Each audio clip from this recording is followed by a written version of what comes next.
SK텔레콤 유심 해킹 사태로 인한 정보 유출 불안감이 금융권으로 번지고 있습니다. 지금의 보안 체계만으로도 유출 정보를 악용한 불법 인출이나 결제 시도를 충분히 막을 수 있지만 금융권은 긴장 속에 인증 절차를 한층 더 강화하고 있습니다. 자세히 들여다보겠습니다. 경제부 김예원 기자 나왔습니다. 김 기자, 오늘도 유심을 교체하려는 사람들이 긴 줄을 섰는데 이 유심 대란에 아예 SK텔레콤을 떠나는 사람들이 크게 늘고 있군요. 네, 맞습니다. 어제부터 오늘 오후 3시까지 유심을 무료로 교체한 SKT 가입자는 31만 6천여 명인데요.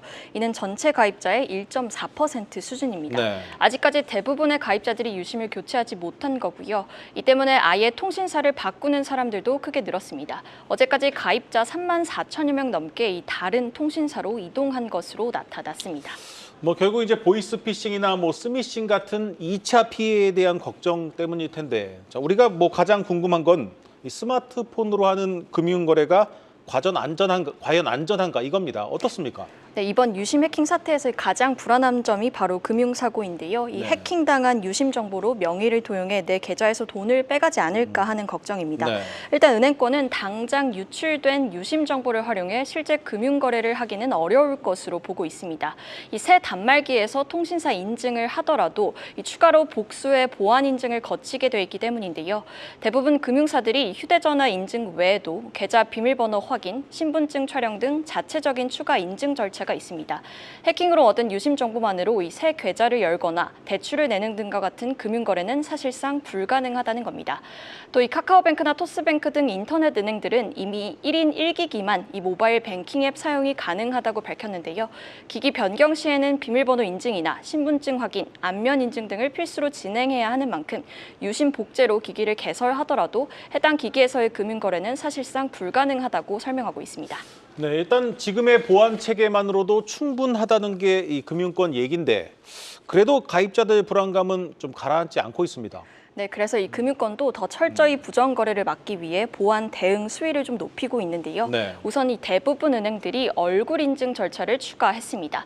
타 기기에서 인증서를 다시 발급하거나 비대면 계좌를 개설할 때 얼굴 인증까지 받도록 해 추가 피해를 막겠다는 겁니다. 이 얼굴 인증은 신분증 사진과 고객이 추가 인증한 얼굴을 대조하는 방식입니다. 해킹 조직이 복제한 유심 정보로 다른 기기에서 금융앱 접속을 시도하더라도 인증 절차에서 막히게 할 수 있는 거고요.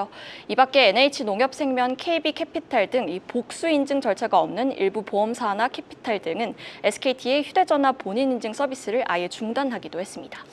네, 이럴 때일수록 이제 이상 거래를 잘 잡아내는 이 시스템이 중요한데 은행들 잘 대비하고 있습니까? 네, 금융권은 이번 사태에 대응해 기기 변경, 금융거래 이상 탐지와 같은 이상거래 모니터링 시스템을 고도화해 운영하고 있다고 강조했습니다. 이상거래가 의심되는 경우 계좌 지급 정지 등 조치를 빠르게 취한 후 고객께 안내하는 방식입니다. 국민은행은 피해 최소화를 위해 비상 대응 TF를 꾸려 즉시 대응할 수 있도록 하겠다는 방침을 밝히기도 했고요. 또 이러한 조치 이외에도 이 주요 은행에는 비대면 계좌 개설과 여신거래 안심 차단 서비스 등의 신청이 좀 몰린 것으로 나타났습니다. 일례로 국민은행의 경우 이 여신거래 차단 서비스 신청 건수가 일평균 500건에서 어제 8만 4천 건 이상으로 급증했습니다. 이 비대면으로 새로운 입출금 계좌를 열거나 대출을 실행하는 것을 원천적으로 차단함으로써 이 자칫 유심 복제 등이 이뤄지더라도 금융사고로 이어지지 못하도록 막겠다는 취지입니다. 이 해제 시 반드시 오프라인 영업점을 찾아 본인 확인을 해야 하는 불편함이 있지만 이 불안감이 확산하면서 이 고객들 신청이 줄을 이은 것으로 보입니다. 그런데 이제 소셜 미디어를 통해서는 아직 확인되지 않은 피해 사례들이 나오면서 공포가 커지고 있습니다. 지금까지 구체적으로 공식적으로 확인된 사례가 있습니까?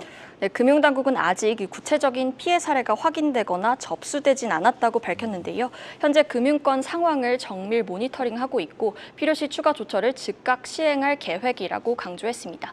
이 은행들도 현재까지 접수된 민원이나 피해 사례는 따로 없고 이 금융사고 발생을 미연에 차단하기 위한 고객 고객들의 문의만 늘어났다고 전했습니다. 또 오늘 이 민관합동조사단은 SKT 해킹과 관련해 1차 조사 결과를 발표했는데요. 가입자 전화번호, 가입자 식별키 등 유심 복제에 활용될 수 있는 내종과 유심 정보 처리 등에 필요한 SKT 자체 관리 필요용 정보 21종이 빠져나갔다고 설명했습니다. 그러면서 이 침해 사고를 통해 단말기 고유 식별번호 유출은 없었다고 밝혔는데요. 고유 식별번호 유출이 없었던 만큼 유심 보호 서비스에 가입하면 추가 피해를 방지할 수 있다고 강조했습니다. 이후 SKT는 또 입장문을 내고 유심 재고 부족을 해소하기 위해 유심 포맷과 같은 해결 방법을 모색해 5월 중에 적용하기 위해 노력하겠다고 전했습니다. 네, 증권가는 이번 유심 해킹 사태로 SK텔레콤이 최대 2천억 원의 손실을 볼 것으로 내다보고 있습니다. 하지만 이번 사태로 잃어버린 통신 1등 SK텔레콤의 브랜드 가치는 복구하기도 어려운 더 큰 손실로 남게 됐습니다. 지금까지 경제부 김예원 기자와 함께했습니다.